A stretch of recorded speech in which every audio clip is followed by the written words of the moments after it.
Okay. So welcome to the second session of house property revision. Now we were discussing about types of house property. I hope I made my point very much clear that if you let out property for any period during the year, it can be 1 month, it can be 4 months, it can be even 1 day. Okay. It has to be a taxable property and you will compute a GAV for the property. That means you will always compute annual value. And why I'm saying this, you will compute annual value. Income tax will always provide you, or question will always provide you municipal value, fair rent, then your standard rent. This figure will always be annual figures. And you have to take those annual figures, and therefore your expected rent will always be an annual figure. Yes, you will compare that with actual rent with actual let out period, but ultimately we have to take whichever is higher. Therefore, I'm saying even though you have let out the property for couple of days or couple of months in a year, we have to determine income by considering whole year's income. Okay. Apart from that, we are having self-occupied property and unoccupied property. So what do you mean by self-occupied and unoccupied? See, many people, many of you or your parents have migrated from villages to cities. Okay. So they are having one house in one flat in Mumbai, and they are having one house at their native place. Okay. Like I am from Kolhapur, so my one house is there in Kolhapur and one house is there in Mumbai. Imagination. Okay. In reality, it is not there. But imagination, one house. So usually people will have two houses. When they are staying in Mumbai, their village house is unoccupied. And when in lockdown period, many people have shifted to the village, so their Mumbai house is unoccupied.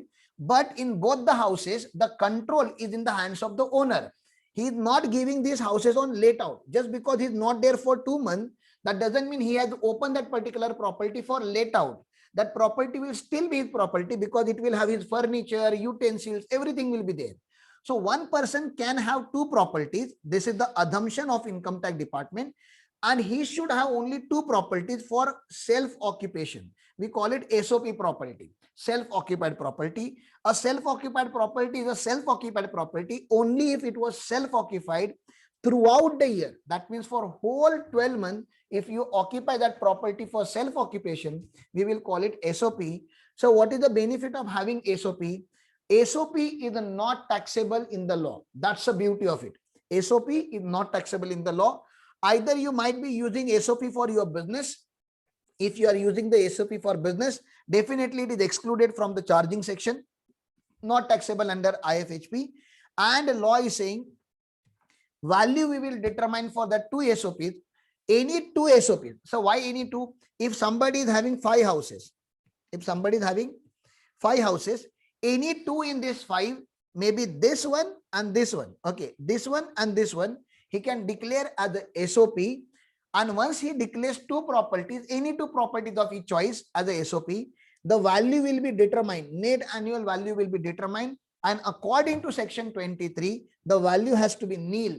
Nil means it is not taxable, sir. Benefit of nil property is available only to individual and HUF associates, because only individual and family needs a house property. Company, LLP, local authority, this kind of organization, they don't need a residential house property. Only individual and HUF needs a house property. Therefore, this benefit of two properties having no tax is available only for individual and HUF. Sir, but this guy is having 5 properties. Now I am asking you a counter question. Do you really believe that somebody is having 5 properties in a city like Mumbai, and all 5 properties are self-occupied? Do you really believe in this? If you are having 5 properties, you will just keep it self-occupied? Obviously, no. That means this property, and this property has to be actually let out property, but owner must be taking cash, rent in cash, and he's not trying to show it as a let out property. When owner is trying to lie with the income tax department is putting counter on it and saying it, sir, if you are having more than 2 properties as self-occupied, that is completely irrational and unacceptable in India. 2 properties we will declare as the SOP. Balance properties will be considered as deemed to be let out property. So DLOP means you are saying it is the SOP, but we will declare it as a DLOP. And when you declare it as a DLOP, it will become taxable. Now here you should understand, when the property is a DLOP property, you will not show any actual rent to the department. No actual rent will be shown to the department. You are actually not earning any rent from income tax department, but still there will be tax on expected rent because actual rent is not there. There will be tax on expected rent. And how do we determine expected rent? Municipal value compared with fair rent, whichever is higher, then compare with standard rent, whichever is lower is your expected rent. Okay, so this is what you should know. So what about house property held as a stock in trade? In which head it is taxable? So for this, I will be teaching you one or two case laws. There are some case laws of maybe Raila Corporation, okay, Chennai property. There are these case laws which are very famous, where they have shown that yes, even the property held as a stock in trade. If you are a builder and you have constructed 5-floor building, then all the properties will be considered as a property under the IFHP head and not under the PGBP head. Not under the PGBP head, it will be considered as a properties in IFHP head only. Raila Corporation is the case. You have to learn it from the case law only. Then only you will learn why this particular discussion has happened. But for builder lobby, we are threatening them. We are threatening the builder lobby. First of all, tell me, this builder industry, okay, builder, real estate developers, are they having black money? Hello? Do they earn black money? I'm just asking generally. Do you believe they are having black money? Yes, sir. Real estate industry is one of the industry which is having a lot of black money component. So we are threatening builder, if you have constructed a building, if your building is ready to sell, you must sell. You should not hold it back. Why are you holding your building?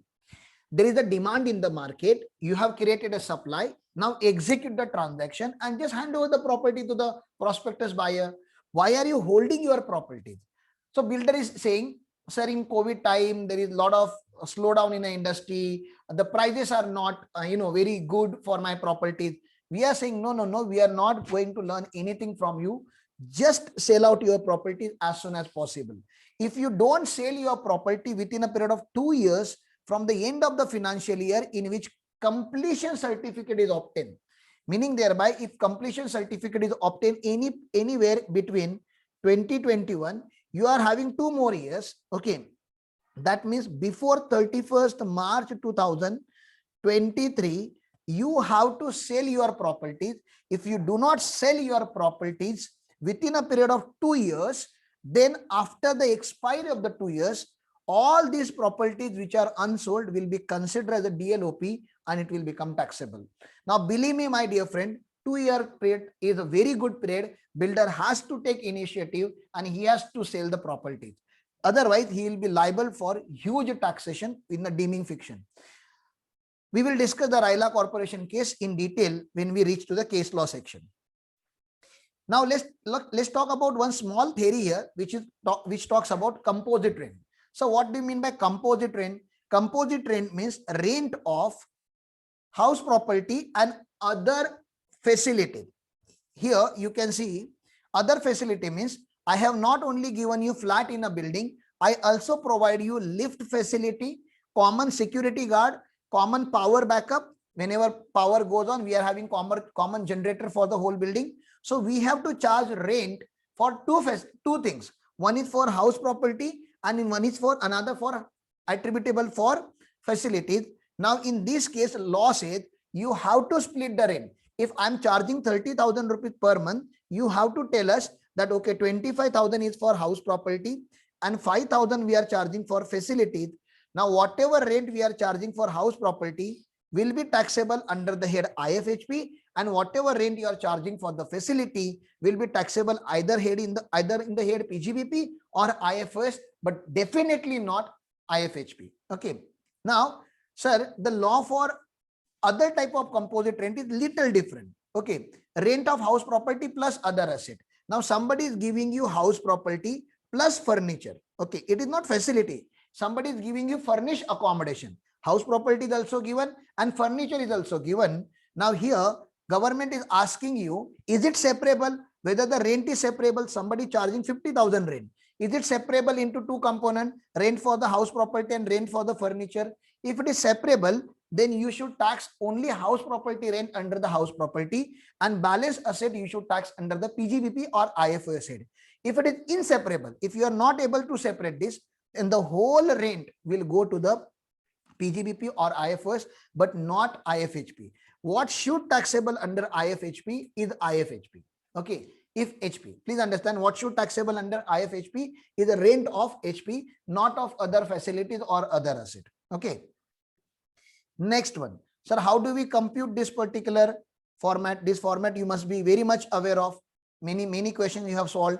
Municipal value compare with fair rent, whichever is higher, then compare with standard rent, whichever is lower. Whatever number has come is known as expected rent. Expected rent compare with actual rent. Out of this we take whichever is high. So high, low, high. Okay, high, low, high.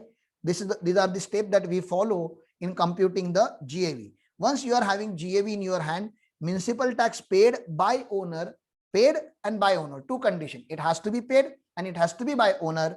It will be deducted, and then there will be the net annual value, and the net annual value, from net annual value we will subtract two deduction. One is section 24 clause A, 30% standard deduction of NAV, and clause B, interest on borrowed fund. Now, because these two properties are productive property, LOP and DLOP, both the properties are productive property, tax paying property. I call it productive property from income tax department. While giving deduction on interest, government puts no limit. Very, very important. No limit, literally no limit. If your interest is 8 lakh rupees, you will get deduction of 8 lakh rupees. If interest is 50 lakh rupees, you will get deduction of 50 lakh rupees. Whatever interest you pay in respect of LOP and DLOP, fully allowed without any condition, without any restriction. But you can see here, the value of SOP, self-occupied property for resident, maybe two properties now, it is nil, but still we are providing you deduction. We are providing you deduction when property is not generating any revenue, and we have to give you deduction. The deduction has to be limited and subject to certain condition. So it is a conditional deduction, that to maximum 2 lakh rupees or 30,000, depending upon the cases you might be knowing. Now, ultimately you should know here, person here is a little sad. The image is sad. Why? Because he has earned the income and he has to pay the tax. Whenever it is tax payment event, obviously you will feel little pain in your heart. Here person is actually crying. You can see the tears in his eyes. Okay, he's sad also, he's crying. Here he has not earned any rent income, but still he has to pay tax because this is a DLOP. Here the person is shamelessly happy because, so why is happy? He has not paid any tax. He don't have to pay tax, but government is giving him deduction. Because of this deduction, there will be the loss from house property. Definitely. If you are putting SOP in the calculation, there has to be the loss, because all the figures above the interest are nil, and interest is a negative figure, and therefore there will be loss in the house property head, and loss is always good. Losses अच्छे होते हैं. Why, sir? Because the loss under the house property head will be available for set off, and because of set off, your overall tax liability, please understand, your overall tax liability will be down. Okay. Therefore, this assessor is very, very, very happy. Okay, that he is not paying tax, but still he is getting the set off. Municipal value, definition of municipal value, fair rent and all, you read it. I don't want to discuss it much. Expected rent. Actual rent means rent received plus receivable minus unrealized rent allowed by the AO. If any unrealized rent is there, we have to deduct. There are 4 conditions for unrealized rent. That is for bad debt. The tenancy should be bona fide. The tenant must have vacated the premises. The defaulting tenant is not occupying any other property, and assessor has taken all the possible steps to recover the bad debts or unrealized rent. If you satisfy all the conditions, then only deduction will be allowed. Sir, whether foreign property is taxable in India, you tell me. This is India. Your property is located in some foreign country. Okay, your property is located in foreign country. Tell me in which circumstances property located in foreign country will be taxable in India. Hello, at least 1 or 2 hint, please. Yeah, Amay, your answer is definitely right. Sir, a person who is paying tax here is the ordinary resident. If he is the ordinary resident, obviously not only Indian house properties, but global properties will become taxable in India. One more situation. No control from India. That control from India concept is not applicable to IFHP head, Ram. It is applicable for only PGBP head. Yes, Vijay, very good, very good. Your brain is still working. Congratulations. Okay.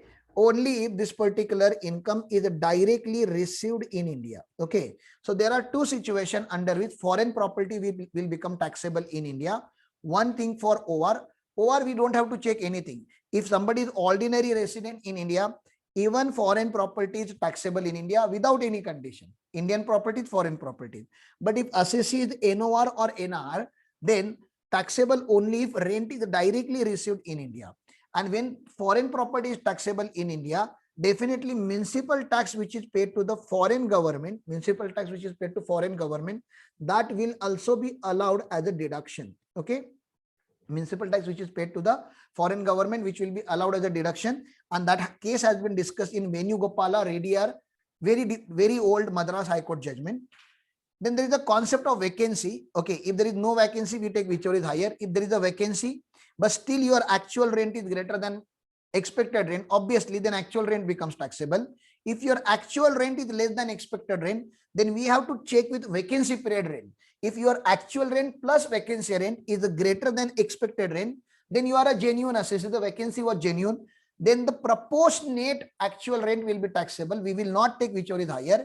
But when actual rent is plus vacancy rent is lower than expected rent, then you are lying with us, and definitely then your expected rent is taxable. Excuse me from explaining this particular provision, otherwise it will take a lot of time. I have written 3 cases here. You please study these 3 cases, and if you are confused, you can check the earlier uploaded videos, income from house property, where you can clarify this concept. This concept itself takes more than 1 hour. So allow me to go ahead. So what about municipal tax? Is it allowed as a deduction? Yes. Municipal tax means tax paid to the local authority. It is also known as local body tax, water tax, sewerage tax, property tax. So many names are given to this particular tax, but it does not include any tax paid to the central government or the state government. Example, land revenue tax. So municipal tax, if it is given in a percentage form, many people mistakenly they take percentage on GAV, which is wrong. You should not take percentage on GAV. You should apply percentage on municipal value. Ultimately, that is the purpose of computing municipal value. Municipal tax has to be paid by the owner. If it is paid by the tenant, but it is reimbursed by the owner later on, ultimately burden is taken by the owner, then it is allowed as a deduction. So municipal tax is allowed as a deduction on a payment basis, meaning thereby you have to pay and take the deduction. Therefore, year of deduction is equal to year of payment. That means if you haven't paid municipal tax in the year 1, then no deduction. Outstanding, year 2, outstanding, no deduction. Year 3, outstanding, no deduction. Year 4, outstanding, no deduction. Okay. Year 5, you have paid for 4 years, 1 to 4 plus year 5. You have paid for 5 years in year 5. You will get deduction of all the payments. Okay. All payments are allowed as a deduction, because deduction is allowed on a payment basis and not on accrual basis. This is what you should understand. But in year 5, government will not take only tax from you because you have delayed the 4 years. They will also try to take penalty and interest from you. Penalty, interest and fees is not allowed as a deduction. Only tax is allowed as a deduction. Okay. Those things you should remember about municipal tax. Okay. Next, net annual value. Sir, what is net annual value? GAV minus municipal tax paid by the owner. And what is taxable under the head IFHP is not an actual rent only, but rent earning capacity of the property. This sentence I have written here. Standard deduction 30% of NAV. And because we are giving you standard deduction, obviously it is a notional deduction. All actual expenditure which will be given in the question should be ignored. Repair, insurance, depreciation, water charges, maintenance charges, whatever actual expenditure they provide in the question, you have to ignore and you have to just go ahead. Okay. Next one.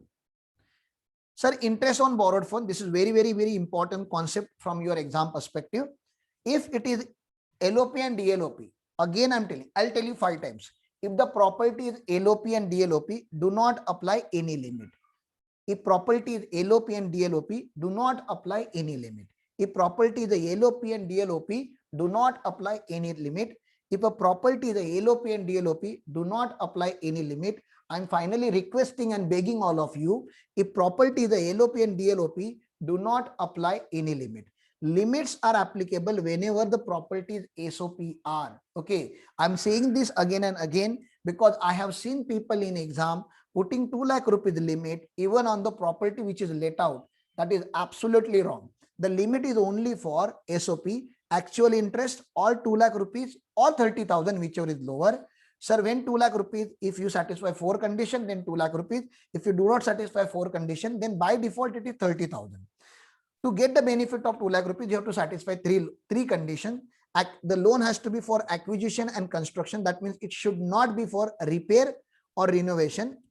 No. The loan has to be after 1/4/1999 because that's the year of amendment. There has to be certificate of interest from the lender. And if loan was taken for the construction, then construction has to be completed within 5 years from the end of the year in which loan was taken.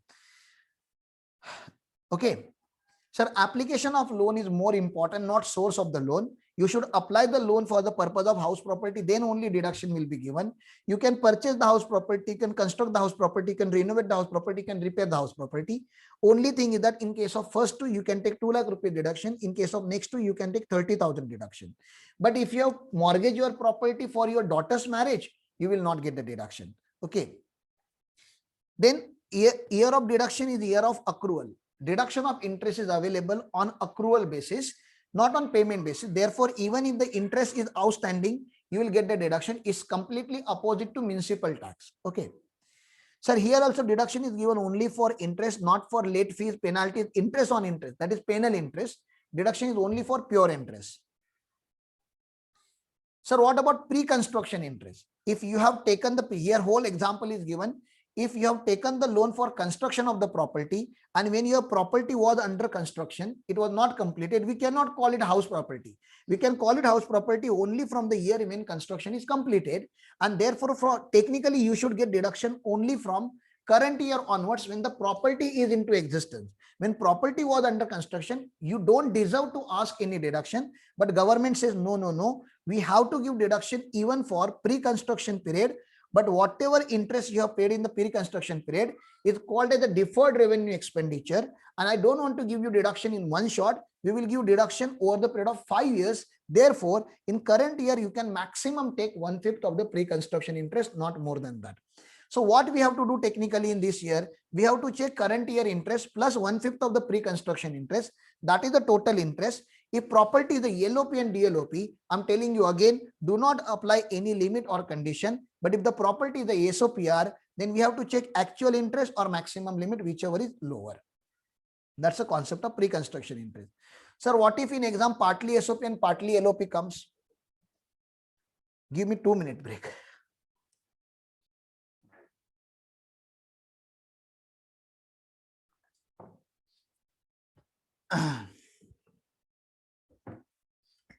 Okay. Thank you, Ram. Next concept is partly SOP and partly LOP. You have seen in Mumbai, you are from Mumbai, so it's not difficult for you to understand this. There are some houses which are having dual structure, ground floor and G+1. Okay, G+1 means first floor and ground floor. Usually owner stays either at first floor or ground floor, and one area will be let out and another area will be self-occupied. Sometimes it can be also like this. It is the whole house and 25% of the house is the let out, maybe for paying guest or for some shop, and balance house property is used for self-occupation, 75%. Now, according to government record, this is only one property, but you are using it for two purposes. Therefore, we say it is having dual status.